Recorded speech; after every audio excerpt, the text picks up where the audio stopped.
वेताल ने अगली कथा सुनाई। किसी नगर में एक ब्राह्मण रहता था जिसका नाम सोमनाथ था। उसका एकमात्र पुत्र था हरिदत्त। हरिदत्त बुद्धिमान, आज्ञाकारी और अत्यंत धार्मिक था।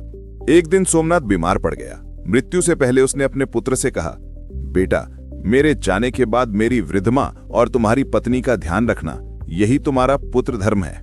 पिता की मृत्यु के बाद हरिदत्त ने अपनी वृद्ध दादी की सेवा में स्वयं को लगा दिया। वह प्रतिदिन उनकी दवा देता, पैर दबाता और उन्हें भोजन कराता। लेकिन उसकी पत्नी ललिता को यह सब अच्छा नहीं लगता था। वह बार बार कहती, हर समय तुम्हारी दादी, मेरे लिए कब समय है। हरिदत्त ने शांत स्वर में कहा, पत्नी का धर्म पति के साथ रहना है और पुत्र का धर्म माँ बाप की सेवा करना। एक दिन दादी बहुत बीमार हो गई। ललिता ने कहा, अब इन्हें कष्ट से मुक्ति दो। पर हरिदत्त ने उत्तर दिया, जो मुझे जन्म दे उनकी सेवा ही सबसे बड़ा धर्म है। उसने अपनी दादी की अंतिम सांस तक सेवा की। मृत्यु के बाद उसने विधिवत उनका अंतिम संस्कार किया। कुछ दिनों बाद एक भयंकर महामारी आई।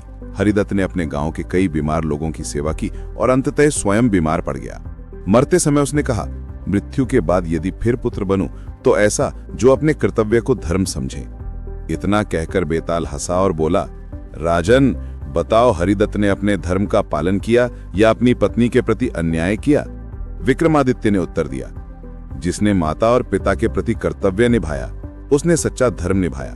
पत्नी का सुख क्षणिक है पर माता पिता का ऋण अनंत, किंतु पत्नी को भी साथ लेकर चलना चाहिए। यहाँ धर्मदत्त ने सिर्फ पुत्र धर्म निभाया है। बेताल ठहाका मारकर बोला, राजन, तुमने फिर सही उत्तर दिया, पर मैं अब भी नहीं रुकूंगा। और ये कहकर उड़कर पेड़ पर जा लटका। विक्रम मुस्कुराए, तलवार उठाई और फिर बढ़ चले अगली कहानी की ओर। वीडियो पसंद आई हो तो लाइक, शेयर और सब्सक्राइब करें। अगली कहानी तक बने रहें। धन्यवाद।